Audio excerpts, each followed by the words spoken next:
para que esses juízes que retardam julgamentos de maneira que fazem com que as prisões preventivas se tornem longas demais e possibilitem a saída dos réus, sejam responsabilizados por crime de abuso de autoridade. Aliás, dá para condenar algum juiz, em especial aqueles de Brasília que estão nas esferas superiores ou supremas por abuso de autoridade, seja por retardar um julgamento e tornar uma prisão preventiva longa demais de maneira que o réu tenha que ser solto, seja por decidirem frontalmente contra a lei material ou processual?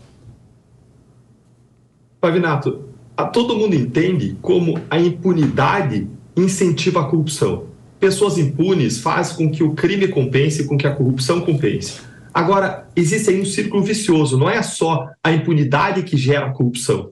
As pessoas não perceberam ainda o quanto que a corrupção sistêmica, a corrupção dos donos do poder, daqueles que fazem as leis, garante a própria impunidade. Quando você tem um grande número de corruptos no poder, eles vão fazer as leis, vão mudar as leis de modo a garantir a própria impunidade. É isso que a gente viu quando foi detonada no ano passado, retrosado, a lei de improbidade administrativa. Ela tinha erros que precisavam ser corrigidos? Tinha sim. Muita coisa precisava ser melhorada nela. Agora o que eles fizeram foi jogar o bebê junto com a água suja do banho fora.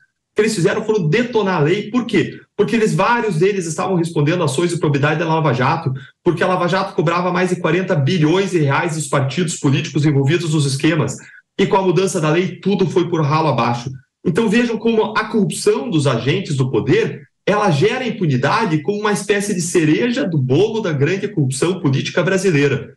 E aí você diz, mas não são os juízes que são morosos? Não são, Pavinato. Você pega os juízes mais bem-intencionados, mais diligentes, os mais dedicados, e é impossível vencer o sistema como ele existe.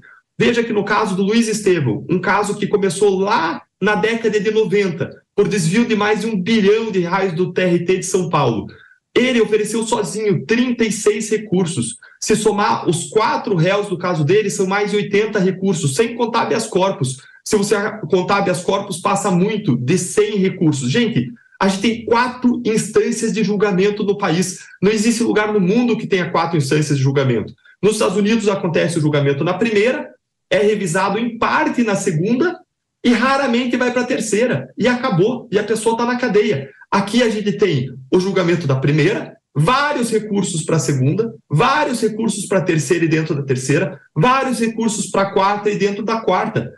É um processo sem fim, é um labirinto que nunca acaba. Pessoas acusadas por homicídio no começo da década de 90 tiveram seus casos julgados 25 anos depois e alcançaram prescrição. É um sistema feito para não funcionar. É um sistema que, sob o discurso de direito de defesa, garante muito para além do que todos os tribunais internacionais, o cenário internacional garante em termos de ampla defesa e contraditório, garantindo sim um direito à impunidade no nosso país. Então, o sistema é feito para não funcionar. E, de novo, qual é o único modo de você mudar esse sistema? É por meio do Congresso Nacional, é restabelecendo prisão em segunda instância, é você mudando o sistema recursal, é você tornando o Supremo Tribunal Federal uma corte constitucional, você tirando o foro privilegiado das pessoas que respondem no Supremo Tribunal Federal, porque aí fica um sistema em que o Supremo controla os senadores e impede que os senadores prestem atuação em relação ao Supremo. Nós vivemos num país em que o Supremo Tribunal Federal julga Daniel Silveira em poucos meses, condenando-o a mais de 8 anos de prisão, quando os processos dos réus da Lava Jato estão se arrastando há anos e anos e anos. E quando você olha um caso como Mensalão, com desvio de mais de 100 milhões de reais, os réus centrais do esquema, os políticos centrais, foram acusados e condenados a pouco mais de 7 anos de prisão, quando Daniel Silveira, por falar, por palavras, mais de 8 anos. Nós vivemos num país e numa justiça hoje de 2 pesos e de 2 medidas. E, mais uma vez, como a gente muda isso? Se nós queremos recuperar o controle do nosso país, não existe mecanismo que não seja pelo voto e pelo Congresso Nacional. Deltan, eu vou lhe fazer uma última pergunta, porque vai haver um recurso no STF, certamente, e eu tenho uma dúvida, e eu não sei responder, confesso, já... no meu ponto de vista jurídico, os 3 ministros do STF que funcionam também no TSE não deveriam julgar um recurso do tema da sua cassação no STF. parece um pouco esdrúxulo o juiz que condena ele analisar o recurso. Não faz sentido nenhum, mas eu não sei se isso é possível ou não nessa loucura. Porque hoje nós temos 10 ministros na corte. Desses 10, o ministro Alexandre, o ministro Nunes Marques e a ministra Carmen Lúcia estavam no TSE. Então, eu penso que não poderiam julgar, mas no Brasil pode tudo. Dos ministros que lá estão, nós temos figuras que foram entusiastas da Lava Jato, né? São chamados de ministros lavajatistas, como a Rosa Weber, o ministro Barroso e o ministro Edson Fachin. Além do voto que me parece favorável, se esse recurso fosse analisado pelo Pleno do STF, do ministro André Mendonça. Então, desses 7 ministros que estão, nós teríamos 4, se nós contarmos com o Fux, se o Fux mantiver as linhas de análise que ele teve à época da Lava Jato, nós teríamos um placar de 4-3 lá no Supremo Tribunal Federal. Você acha que esses 3 ministros do TSE vão julgar eventual recurso contra a condenação que eles deram no TSE? Ou é possível, diante desse cenário, desse histórico da Rosa Weber, do Barroso, do Fachin, do Fux e do Mendonça, haver uma mudança do resultado da cassação? Pavinato, eu vejo uma mudança do resultado da cassação quase impossível, justamente porque os mesmos ministros do TSE vão estar julgando sim no STF. Essa é a jurisprudência deles, é o modo como eles entendem isso. E onde eu vejo que eventualmente a gente poderia buscar uma reversão disso é num tribunal internacional, é numa corte interamericana de direitos humanos. Mas, mais uma vez, isso vai demorar muito tempo para acontecer. Agora, eu tenho uma obrigação de valor, uma obrigação que independe de resultado, de lutar pelos meus eleitores, de lutar pelos votos e de fazer tudo o que tiver ao meu alcance para reverter essa realidade.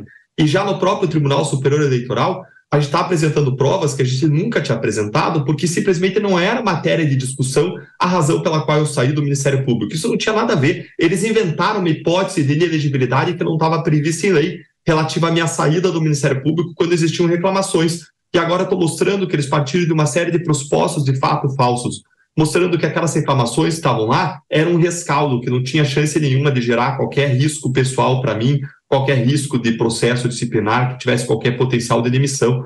Eu estou mostrando que a razão pela qual eu saí do Ministério Público foi o fato de que em outubro de 2021, quando eu saí do Ministério Público, eu recebi uma ligação do senador Álvaro Dias, que me fez um convite para sair em função de um projeto de uma campanha presidencial que o Moro faria, para estar ajudando a construir um projeto de país, uma mudança no nosso país, lutando pelo que a gente acredita. Logo em seguida, eu falei que eu ia pensar, refletir, porque eu não poderia ter nenhuma tratativa político-partidária enquanto no Ministério Público, e eu entendi que eu precisava sair para falar com vários partidos, avaliar as possibilidades, e logo em seguida eu tenho até hoje as minhas conversas no WhatsApp com as pessoas de vários outros partidos, eles deram declarações escritas mostrando o contexto a partir do qual eu saí, mostrando ainda que fundamentos de lei que o tribunal utilizou estão errados. Eles falaram que poderia existir uma reincidência e aumentar a minha pena. Faltou eles olharem a lei complementar do Ministério Público, que diz que nesse tipo de situação, nos processos a que eu respondia, não haveria reincidência porque eram processos que não estavam encerrados quando houveram as outras supostas faltas. Então, tem uma série de equívocos aí no julgamento feito. Eu vou fazer tudo o que tiver ao meu alcance para rever. Agora a gente volta sempre ao mesmo problema. Ao problema das indicações para os tribunais superiores. Ao problema de que agora Lula vai colocar Zanin, Lula em seguida vai colocar um outro ministro e a gente vai enfrentar um cenário altamente desfavorável. Lembrando que a gente vive no país das coincidências. O processo do Tribunal Superior Eleitoral foi marcado o julgamento dele justamente no dia em que mais cedo eu respondi ao ministro Gilmar Mendes, eu respondi firmemente ao ministro Gilmar Mendes que tinha chamado Curitiba de germe do fascismo. E eu fiz uma resposta muito dura e firme e no mesmo dia marcaram o julgamento. Mas, coincidentemente, o ministro que fez o julgamento, que conduziu, é o ministro que aspira a uma vaga no Supremo Tribunal Federal. Coincidentemente, no Tribunal de Contas da União, o ministro que conduziu em 3 meses o processo contra mim, quando os processos da Lava Jato se arrastam há anos, é o ministro que publicamente ambiciona uma vaga no Supremo Tribunal Federal. No STJ, coincidentemente, o ministro que almeja uma vaga no Supremo Tribunal Federal instaurou correição agora sobre a Lava Jato, sobre o próprio Tribunal Regional Federal da 4ª Região. A gente vive o país das coincidências. Na Câmara, o o próprio deputado que conduziu minha cassação de modo fora do padrão, com uma série de rotinas fora do padrão adotadas na Câmara, é o deputado que foi acusado e investigado pela Lava Jato. A gente vive num momento de reação firme, reação do sistema contra nós, uma reação tenebrosa do sistema contra quem combateu a corrupção. Agora, a opção para nós é simples. Ou a gente vai seguir lutando ou a gente vai desistir. Hoje vai se curvar esse sistema e a gente vai se resignar com ser governado por políticos corruptos para o resto da nossa história e vão deixar esse legado para os nossos filhos. Hoje vai mudar, para lutar, para mudar essa realidade, para deixar um país melhor para os nossos filhos, lutar por honra, por verdade, por justiça, lutar com estratégia, com sabedoria, unindo esforços. Nós vivemos um momento em que vários parlamentares, aliás, isso é algo que me traz esperança, são frutos das manifestações dos últimos anos, da década passada, e vários têm essa vontade de transformação. Agora, a gente vê os parlamentares acuados, do mesmo jeito que você falou, Pavinato, que você tem o medo de ser a sua voz calada, de ser censurado nas redes sociais, como muitas pessoas estão sendo, vários parlamentares vejo com medo de erguer sua voz, porque eles sempre têm um processo no Supremo Tribunal Federal. Eles sempre têm um risco de ter a sua voz calada, suas redes caladas pelo Supremo Tribunal Federal. Nós precisamos recuperar a institucionalidade, aprovar leis para reerguer o parlamento e equilibrar os poderes. Muito bem, muito obrigado, doutor Deltan Dallagnol. Obrigado pelo tempo disponibilizado, por trazer esses esclarecimentos e a casa é sua, seja sempre bem-vindo. Tenha um bom final de semana. Obrigado, Pavinato, uma honra tremenda. Uma honra tremenda estar com vocês. Me perdoa, achei que eu... Não, imagina, eu vou te contar uma coisa aqui. Nós somos um programa bom de audiência, mas a equipe aqui, sou eu, os dois convidados, tem 2 cameramans e tem a Mel, que está sozinha. Ela faz suíte, faz link, ela parece uma Shiva de 8 braços lá naquela produção. Se tivesse aqueles vidros aqui, igual tem nas emissoras chique, ia ter só a Melzinha lá, fazendo assim. Essa menina é guerreira, viu? Um beijo pra Mel. Obrigado, Deltan. Valeu. Muito obrigado. Obrigado. Nós vimos aí o deputado Deltan Dallagnol, que foi cassado, né? É verdade, gente, é verdade. A gente está aqui com uma produção enxutíssima. Nós fazemos milagre aqui.